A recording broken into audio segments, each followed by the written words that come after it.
Hello viewers, আসসালামু আলাইকুম। কেমন আছেন? আশা করি ভালো আছেন। আপনি কি জানেন আপনার ফোনে ইতিপূর্বে প্লে স্টোর থেকে যে সকল অ্যাপস ইনস্টল করেছিলেন, বর্তমানে সেগুলোকে আনইনস্টল করে দিয়েছেন। সেগুলো আপনার ফোন থেকে সম্পূর্ণভাবে রিমুভ হয়ে যায়নি, সেগুলো আপনার ফোনের কিছু অংশে এখনও রয়েছে। আর আজকের ভিডিওতে আমি আপনাকে দেখিয়ে দেবো কীভাবে সেই অ্যাপসগুলোকে সম্পূর্ণভাবে রিমুভ করে দেবেন। তো এর জন্য আপনি আপনার গুগল প্লে স্টোরে চলে যাবেন। গুগল প্লে স্টোরে আসার পর দেখছেন এখানে একটি প্রোফাইল আইকন রয়েছে আপনার প্রোফাইল আইকনের উপরে একটি ক্লিক করে দেবেন। ক্লিক করার পর দেখুন এখানে একটি ডায়লগ বক্স চলে এসেছে এবং এখানে 2 নম্বরে একটি অপশন রয়েছে, ম্যানেজ অ্যাপস অ্যান্ড ডিভাইস। তো এটির উপরে একটি ক্লিক করে দেবেন। এটির উপরে ক্লিক করার পর দেখছেন উপরে 2টি অপশন রয়েছে, একটি হচ্ছে ওভারভিউ, অন্যটি হচ্ছে ম্যানেজ। তো এখানে আপনি ম্যানেজের উপরে একটি ক্লিক করে দেবেন।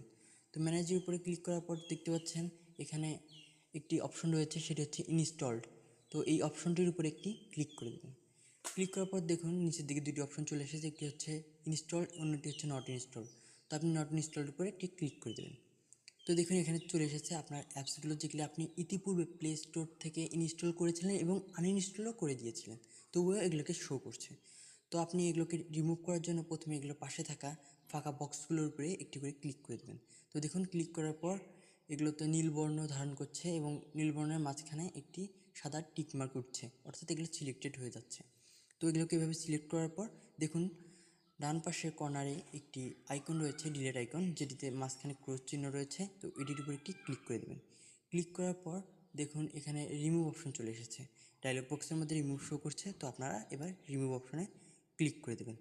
আর এইভাবে আপনি আপনার ফোনে আনইনস্টল করা অ্যাপগুলোকে রিমুভ করে দিতে পারেন। আর এরকম আরও অনেক ইন্টারেস্টিং ভিডিও পেতে চাইলে আমাদের চ্যানেলকে সাবস্ক্রাইব করে পাশে থাকা বেল আইকনটি বাজিয়ে দিন।